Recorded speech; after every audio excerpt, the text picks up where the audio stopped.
Ladies and gentlemen, it is time for the NHL 16 Hockey Ultimate Team Team of the Year. What's up, guys? TGuys123HD here. Now, these are not predictions. This is a Community Team of the Year video, which is decided on by the people, so we know for a fact which players are going to make it. This is more of an informative video. However, we will be doing predictions for the other three Team of the Years, which are the 23 and under Team of the Year, the Defensive Team of the Year, and the Offensive Team of the Year. I want to start off by giving a huge shout out to KP8 Gaming and It's NHL for doing all the graphic work on this video. KP8 made all the cards, and It's NHL did the backgrounds and stuff like that. So big shout out to the both of them. They did a fantastic job. I'll put links in the description to It's NHL's Twitter and YouTube and KP8 Gaming's Twitter. And I also want to give a shout out to Christian from the Chell Network for being a huge help in putting this together with me. Again, link to the Chell Network in the description if you're watching on my channel, and link to my channel in the description if you're watching on the Chell Network. Now, this is the Community Team of the Year, which is decided on by you, the people that play HUT. So I don't want any questions about why did you include this player and not this player, because it's not up to me. This is decided on by you, the people. So if you have any questions, ask your fellow peers. Now, something that is up for debate on here is what the stats will be on each card. We don't know what EA's method is for upgrading players, how much they're going to upgrade each player, and so on. These are all just kind of rough guesses, and they're not definite by any means. So do not think, oh, he was a 94 overall in the video, which means my Movember is going to be a 94, because we have no idea. These are just guesses. So the Community Team of the Year will be released Wednesday, March 16th at 7 p.m. and will be out for an entire week until the following Wednesday at 7 p.m. And that Wednesday at 7 p.m., the Under 23 Team of the Year will be released. Alright, so all that intro, boring, mumbo-jumbo, and disclaimers and stuff are out of the way now, so let's get into the personnel that are on this Team of the Year. First up, we have, from the Ottawa Senators, Mike Hoffman. We all think of Hoffman as such a young player because he was a rookie last year, but he's actually 26 years old. He was just a bit of a late bloomer. As of the day I am recording this, he has 47 points in 66 games this season and was one of the first players to be locked in to the Community Team of the Year. His base card is only an 82 overall and he hasn't gotten any special cards this year, hence why we only put him at an 87, though he could definitely be higher. Either way, he'll still be a great offensive player to have. The second forward on the first line, which is for offense, is Tyler Toffoli from the Los Angeles Kings. Toffoli has 46 points in 67 games, one less point than Hoffman in one more game. Toffoli was also one of the first players to be locked in by the community for a Team of the Week card. Similar to Hoffman, Toffoli's Team of the Year card also looks absolutely insane. Then again, I'm pretty sure we can say that about every Team of the Year card. The third forward for the first line is Winnipeg Jets forward Blake Wheeler. Wheeler is having a phenomenal year this year with 60 points in 68 games at the time of this recording. He was an early lock for the Team of the Year and his stat line shows why. Wheeler looks like a fantastic two-way player, big, physical, and can shoot and pass and just do it all. If you're the kind of guy that likes to use big-bodied players that can't get knocked off the puck easily, this Team of the Week Wheeler is the perfect card for you. Moving on to the second forward line, which is also for offensive performances and also NHL players. First up, we have Bobby Ryan. Ryan has 51 points in 69 games this season, which is more than Toffoli and Hoffman, which is strange considering Ryan was locked after those two. Team of the Year Bobby Ryan would be an absolute sniper with an insane shot and good hands. I might have to pick him up to be my first line left wing, to be honest.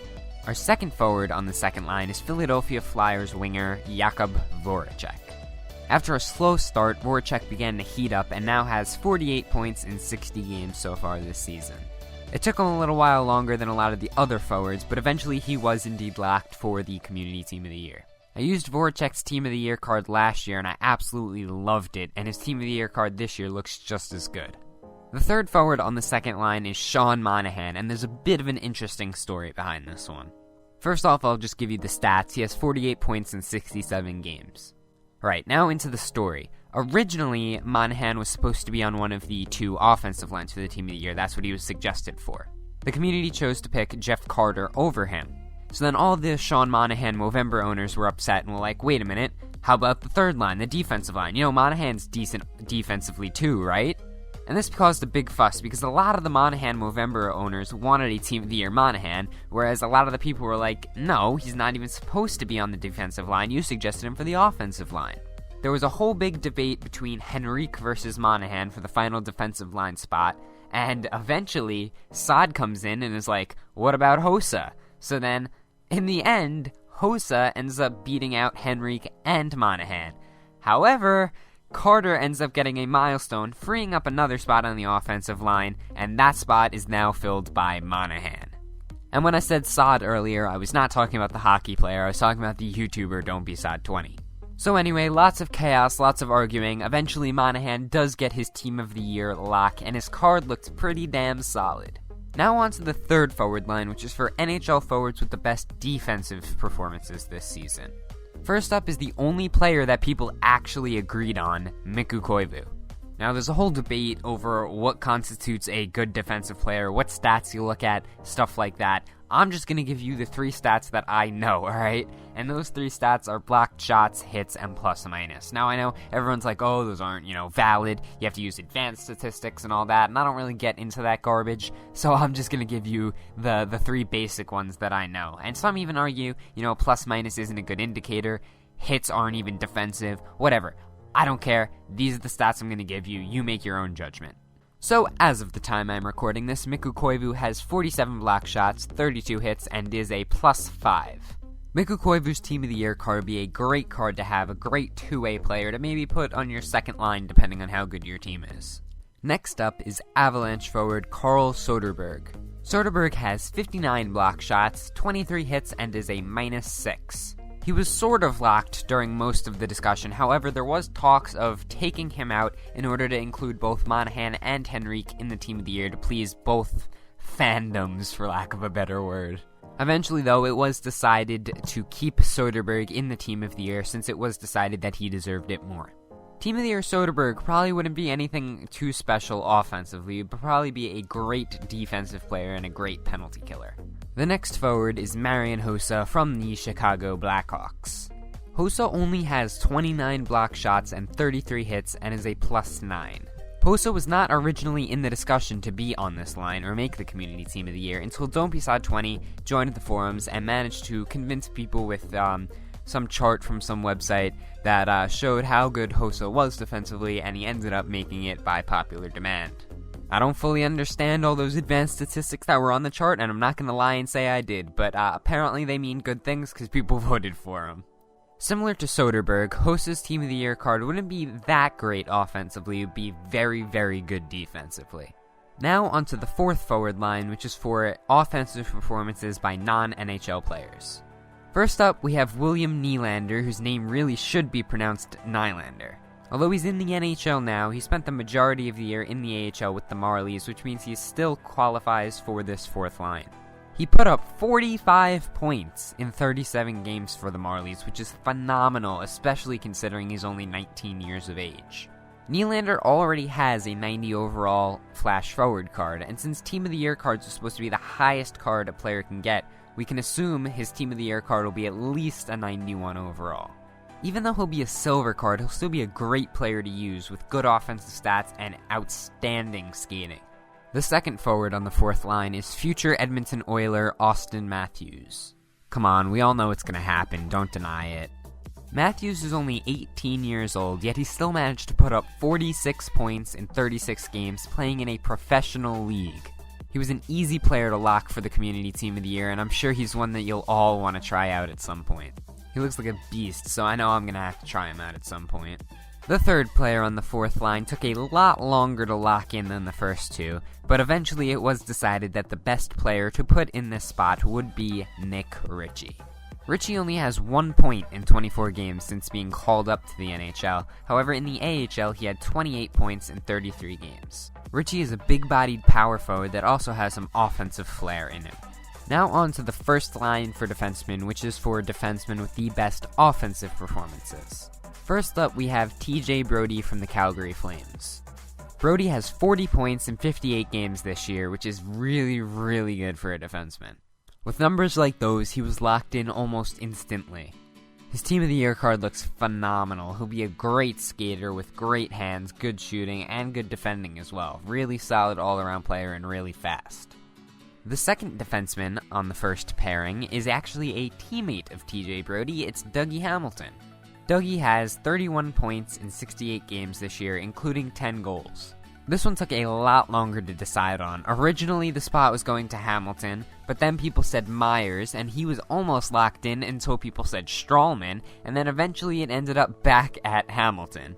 Team of the Year Hamilton looks like the ideal defenseman, in my opinion. Not only is he really tall, he's also really agile and good at moving the puck. Alright, moving on to the second defensive line, which is for a defenseman with the best defensive performances this year. Our first player is Aaron Ekblad from the Florida Panthers.